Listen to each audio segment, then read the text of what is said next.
Beirut, January 22nd, 1979, 3:35 p.m.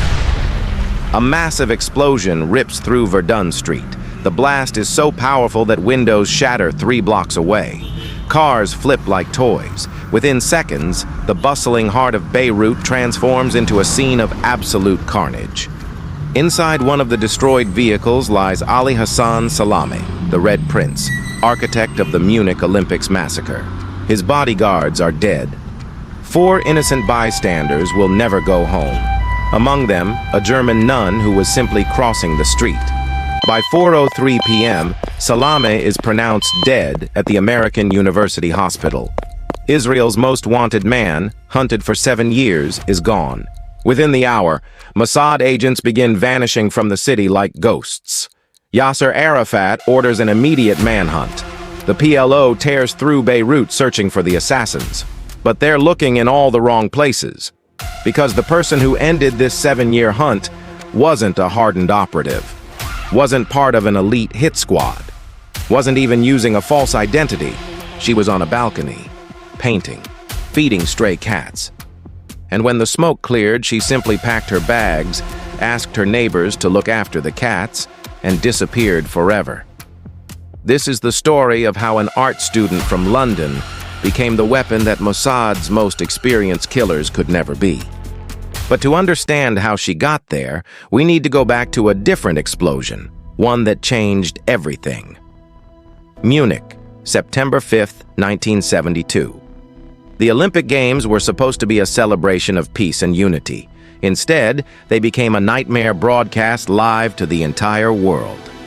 Palestinian militants from Black September stormed the Israeli Olympic compound. They took 11 athletes hostage. For 21 agonizing hours, the world watched. When it was over, all 11 Israelis were dead. The mastermind behind this horror had a name: Ali Hassan Salameh. To Palestinians, he was a hero. To Israelis, he became an obsession. Prime Minister Golda Meir gave a direct order: find everyone connected to Munich, eliminate them, all of them. Thus began Operation Wrath of God, one of the most ambitious assassination campaigns in modern history. Mossad agents fanned out across Europe and the Middle East. One by one, targets fell. But there was one man they couldn't touch: the Red Prince himself. Salameh wasn't just any terrorist. He was Yasser Arafat's golden boy, his heir apparent, possibly the most protected man in the Palestinian movement. He traveled with armed convoys, changed routes constantly, never slept in the same place twice. He seemed to have a sixth sense for danger, always one step ahead. But there was another side to Salameh that made him even more intriguing. By day, he was a revolutionary commander. By night, he lived like royalty: designer suits, silk shirts, the finest restaurants in Beirut. He married Georgina Rizk, Miss Universe 1971. Newspapers covered him like a celebrity. He was everywhere and nowhere, visible yet untouchable. For Mossad, this became personal. They threw everything at him: surveillance teams, false identities, elaborate traps. Nothing worked. At one point, they even deployed Sylvia Raphael, one of their most legendary operatives, a woman with an impeccable track record and years of field experience. Even she failed. Years dragged on. The hunt seemed endless. And then someone had a different idea. What if the problem wasn't the plan? What if it was the operatives themselves? What if Salameh and his security team had been studying Mossad's methods for so long that they could spot a trained agent from a mile away? What if they needed someone completely different? Someone clean? Someone nobody would ever suspect? They found her in Jerusalem. Her name was Erica Maria Chambers, and nothing about her background suggested she would end up in the middle of one of the century's most notorious assassinations. She was born in London to privilege and tragedy in equal measure. Her father, Marcus Chambers, was famous in racing circles, a winner of the legendary 24 Hours of Le Mans. His family had deep English roots. His own father had been an admiral in the Royal Navy. But Erica's mother told a very different story. Lona Negros, came from a wealthy Jewish family in Czechoslovakia. Almost all of her relatives were murdered in Nazi concentration camps. Lona herself barely escaped to Britain during the war. She carried those scars with her always, though she rarely spoke of them. Erica grew up in luxury in Holland Park, West London. Private schools, a comfortable life. Everything seemed perfect on the surface, but the family fractured while the children were young. Erica stayed with her mother. At the University of Southampton, she studied geography. Her professors remembered her as bright but reckless. She owned a small red Mini Cooper and loved racing through city streets at dangerous speeds. There was something in her, a hunger for risk, an appetite for the edge.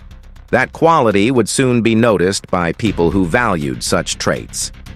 After graduation, she traveled briefly to Australia but didn't stay long. In the early 1970s, she arrived in Israel to continue her studies at Hebrew University in Jerusalem. It was perfect timing, though she didn't know it yet. The Munich Massacre had just shocked the world, and Mossad was quietly recruiting. They needed new faces, people with no connection to Israeli intelligence, individuals who could blend into European society without raising suspicion. Erica was ideal. She spoke fluent German thanks to her mother's Central European upbringing. She didn't look Jewish, a crucial advantage in the field. She had a British passport and an impeccable background. In intelligence terminology, she was clean. Nobody would ever suspect this girl of being an Israeli agent. But one factor sealed her recruitment. Mossad showed her documents about her family. The relatives murdered in Nazi gas chambers. Names, dates, the cold, bureaucratic records of systematic extermination. For Erica, it was devastating. Her mother had protected her from these details her entire life. Now she was face to face with the reality of what had happened to her family. That moment changed everything. She agreed to work for Israeli intelligence. What followed was years of intensive preparation.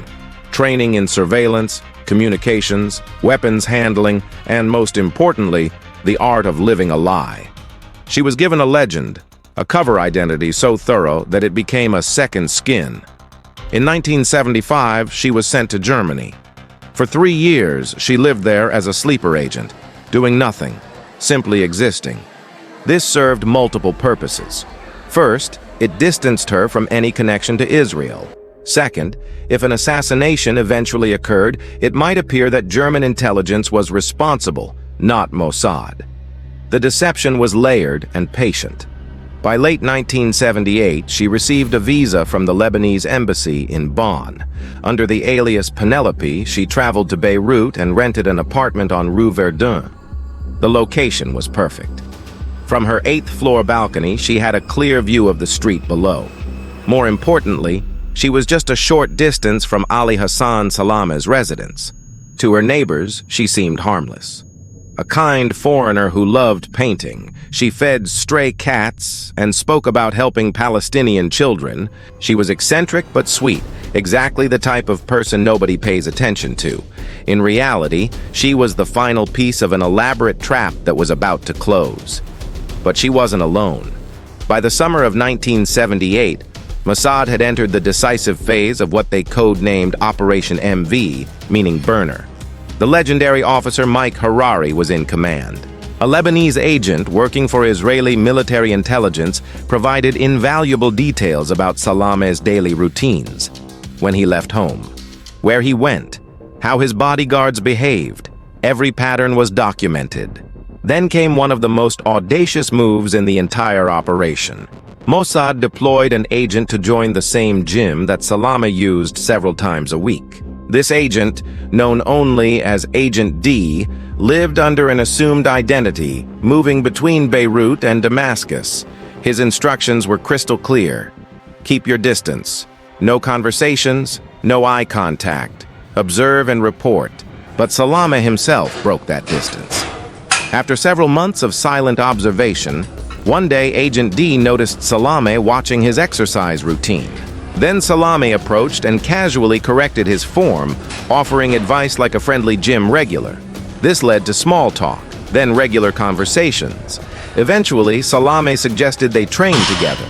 For Mossad's handlers back in Israel, this was both an opportunity and a nightmare.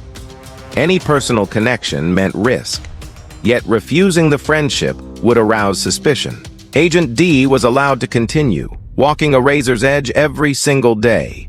And something unexpected happened. Salameh turned out to be intelligent, charismatic, genuinely likable. Years later, after the operation ended, Agent D gave a rare interview to Israeli television. His words were striking. He admitted openly, "He was smart, a strong man, a man's man. We had a lot in common, I don't deny it. I liked him."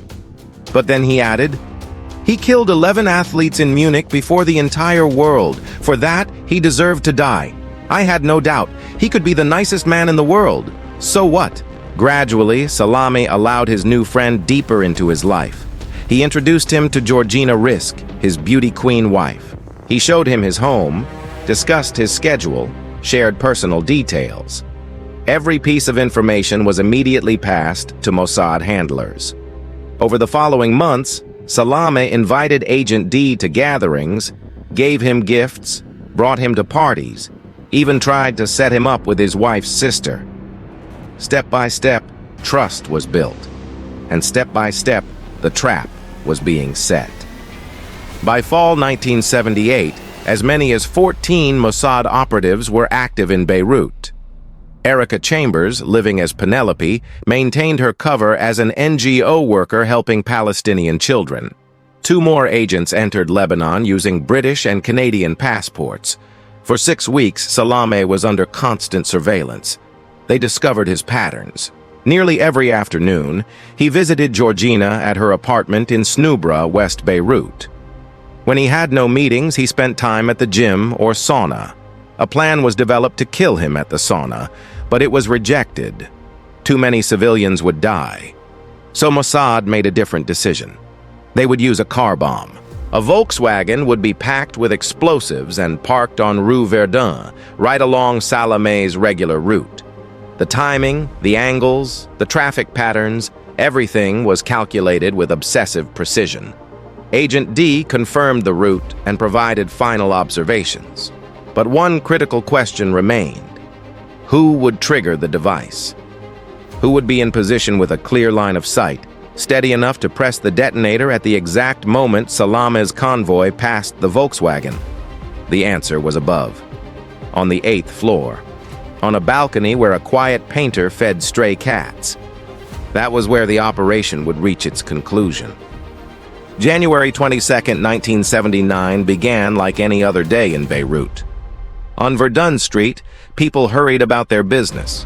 Cars honked in traffic. The smell of fresh coffee and spices drifted from shops. Everything seemed normal. At the curb sat a red Volkswagen. To anyone passing by, it was just another parked car. Inside its trunk lay 100 kilograms of explosives, concealed so expertly that not even a trained bomb technician would notice without a thorough search. On the 8th floor, Erica Chambers sat on her balcony with a canvas and brushes, apparently painting the street scene below. But her eyes kept returning to the Volkswagen and to the route she knew Salameh's convoy would take. Around 3:30 p.m., 2 Chevrolets left Georgina Rizk's apartment. Inside, one of them was Ali Hassan Salameh. He was on his way to his mother's birthday celebration. His bodyguards surrounded him as always. The convoy moved through traffic with practiced efficiency. At 3:35 p.m., the vehicles approached the Volkswagen and began turning onto Rue Madame Curie. The explosion was massive. The blast wave shattered windows across the entire block. Salameh's convoy was obliterated. All 4 of his bodyguards died instantly. 4 bystanders were killed, a German nun, a British secretary, 2 Lebanese civilians, 16 others were wounded. Salameh himself initially survived, though barely. He was rushed to the American University Hospital. Doctors worked desperately, but the injuries were too severe. At 4:03 p.m., his death was declared. Who exactly pressed the button remains a matter of debate even today. Some claim Erica Chambers merely signaled another operative who triggered the device remotely. But most intelligence researchers believe it was she herself, standing on that balcony, who activated the explosives at the decisive moment. This was her only mission, and she executed it flawlessly. Meanwhile, the operations commander, Mike Harari, observed everything from the deck of an Israeli missile boat positioned off the Lebanese coast. Through a telescope, he watched the flash and the smoke rising. After 7 years, the hunt was finally over. The escape plan had been prepared in minute detail. Within an hour of the explosion, Erica Chambers was moving. She went to her neighbors and calmly explained she needed to leave for a short vacation to recover from the shock of what had happened. It seemed perfectly natural. She asked them to look after her cats, left extra food, and thanked them for their kindness. She never returned. Along with 2 other agents, she reached the coast where a boat was waiting. Soon they were aboard the Israeli vessel, disappearing from Lebanese waters as silently as they had arrived. Behind her, she left only questions. And a British passport with her real name. The funeral of Ali Hassan Salameh shook Beirut to its core. More than 100,000 people flooded the streets. They wept, chanted slogans, carried his body through the city like a fallen king. Yasser Arafat himself helped carry the coffin. His words were brief but piercing. "We have lost a lion." He immediately ordered a manhunt for those responsible. The PLO tore through the city, interrogating suspects, following every lead. They discovered the apartment on Rue Verdun. They found the passport, the name Erica Chambers, but by then, she was gone.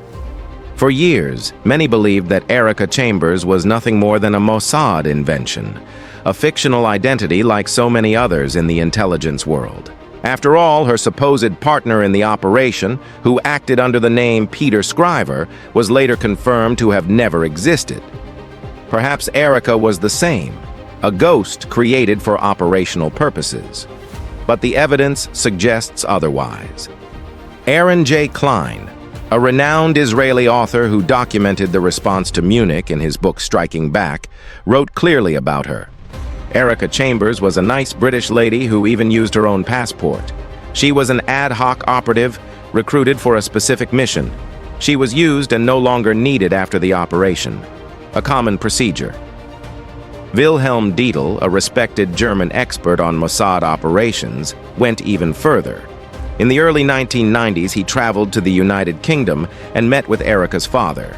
The relationship between father and daughter had been strained for years, but Marcus Chambers admitted something revealing. From time to time, he received Christmas cards.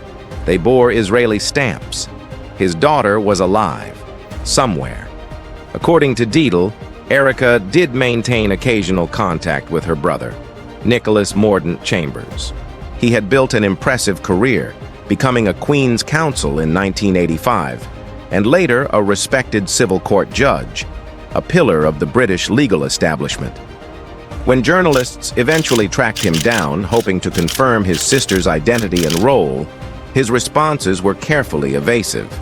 Asked directly if Erica Maria Chambers was his sister, Nicholas replied, "You are pursuing, from your own point of view, a very proper line of inquiry, but you will understand that it's not something I can help you with."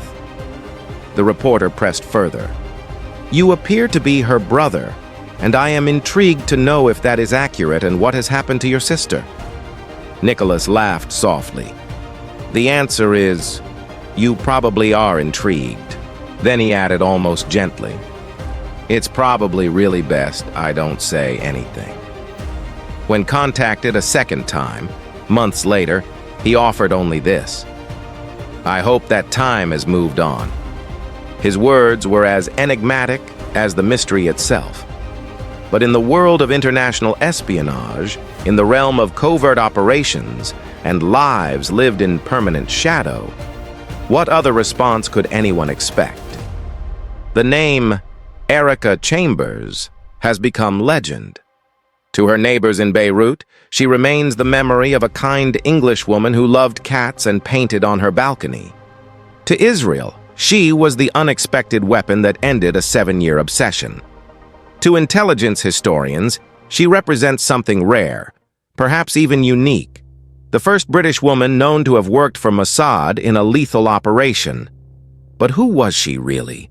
A spy who believed in justice? A young woman manipulated by forces she didn't fully understand? A hero who eliminated a terrorist responsible for murdering innocents? Or simply another piece in a larger game, used and discarded when her purpose was served? The truth is that we may never know. Erica Chambers, if she is still alive today, would be in her 70s. She has lived most of her life under a veil of absolute secrecy, unable to tell her story, unable to return to the life she once knew. She gave up her identity, her family, her country, everything, for one mission on one afternoon in Beirut.